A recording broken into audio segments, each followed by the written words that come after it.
we're going to give you a really quick behind-the-scenes update of what's happening as far as the weather goes. We're waiting on our crews to get in right now, but we want to make sure that you know that there's still a winter storm warning that's active for the counties that you see there in pink, from Richland County up through Summit County into Trumbull County and points north. Then there's a winter weather advisory farther to the south. Basically, the difference is where the warning is, that's where we're expecting the heavier potential for snow. That'd be about 6 inches plus snow.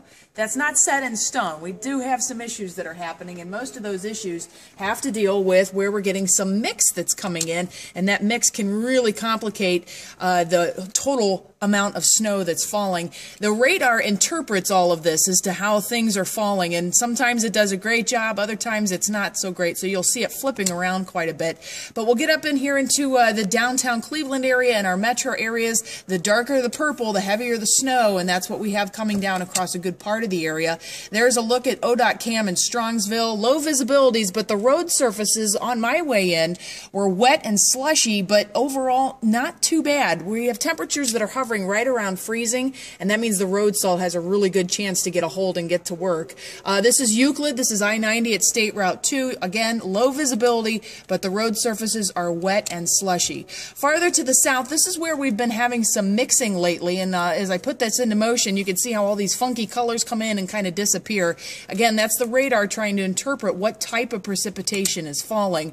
Down to Akron we go, and you can see, oh, there's an ODOT plow. See, they are out. I've had a couple people say they aren't out, but they are. And you can see that they've had a burst of snow move through downtown Akron, and so the roads are getting a little bit sloppy down that way, slushy, snowy roads, and this will go back and forth depending upon how the precipitation type is coming down.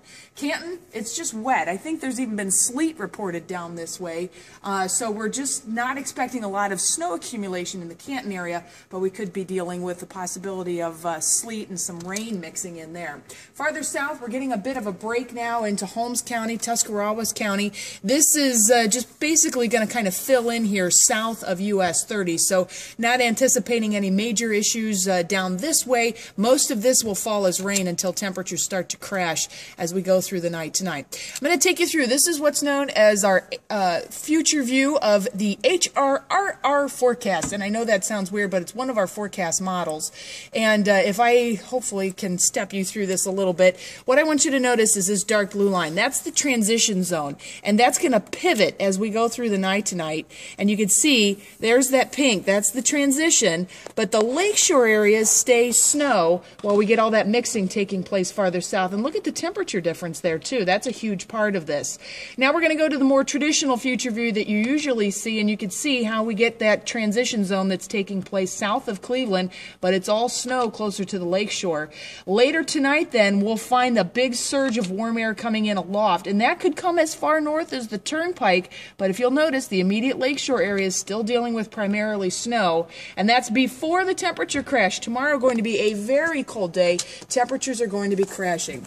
Obviously, we've been adjusting snow totals. It all depends upon how much mix is going to come down, but if we include today's snow that we've already had, because this is storm snowfall, we're still looking at the highest snow accumulations closer to the lakeshore, with 3 to 6 inland and only 1 to 3 farther to the south. All of this still in flux as the storm is still expected to continue as we head through the night tonight. We will see another surge of snow as we head through the overnight hours tonight, so certainly this one is not over.